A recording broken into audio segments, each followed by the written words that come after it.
So we know that Russia had sold Alaska to America. I mean, what are we talking about here, George? Are the hardliners, this propaganda video, it's a symbol, are the hardliners really going to be influencing Putin, and what degree? Well, I think the question of returning Alaska to Russia is really a sideshow and is not a serious effort in Russia. I would say, though, that Putin does have a nationalist patriotic opposition on his right that is not insignificant. So there are a lot of people in Russia on the nationalist right that believe Putin is too soft, that he's too willing to compromise with the West. He's not tough enough in defending Russian compatriots living in Ukraine and other parts of the former Soviet Union. And he does have to take those views into account. So he doesn't have infinite flexibility in what he can negotiate. But I do think that Russia is interested in a settlement of this war.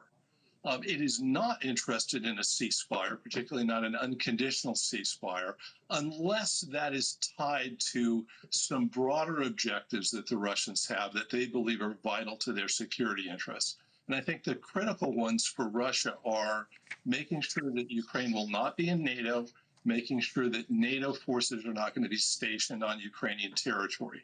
If he can achieve that, then I think the possibility for negotiating the terms of a ceasefire and all the other aspects of this conflict that are going to have to be negotiated become possible. And I think that's the thing to look for tomorrow. By the way, we had this billboard up. We can put it up again. I believe it's in Siberia. It's basically give Alaska back. So in case that's what you're seeing right there. Ambassador, what shape, though, is Russia in, right? I mean, we talk about that Russia has this deficit. They're not getting as much income from oil and gas exports. You have spoken about the idea of what could be the sanctions that America puts forward on Russia. What kind of position are they in? And they're losing troops during the course of this fight. Oh, they're losing troops, thousands a day, Jesse. They're losing 30,000 a month. The Russians are in difficult places, but they are making grinding progress on the battlefield in parts of Ukraine and Donbass. But their civilian economy is paying the price. President Putin has shifted resources from the civilian economy into the military economy. And you're exactly right, to shut off the revenues to the Russian economy that fund the war. President Trump has indicated what kind of sanctions, what kind of sticks he will use. He has said that he's going to put very severe sanctions, tariffs, on those nations that buy Russian oil.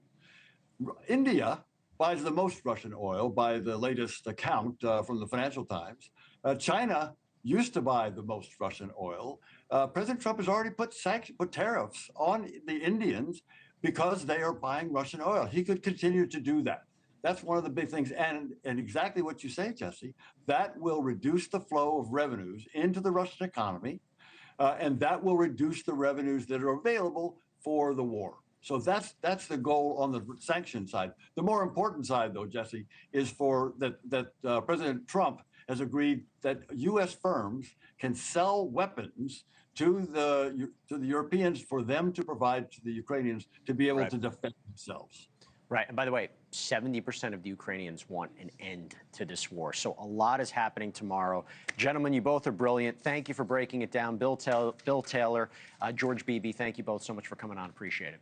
Thank you for watching. Subscribe below and download our NewsNation app right now on your phone, and you will get fact-based, unbiased news for all Americans.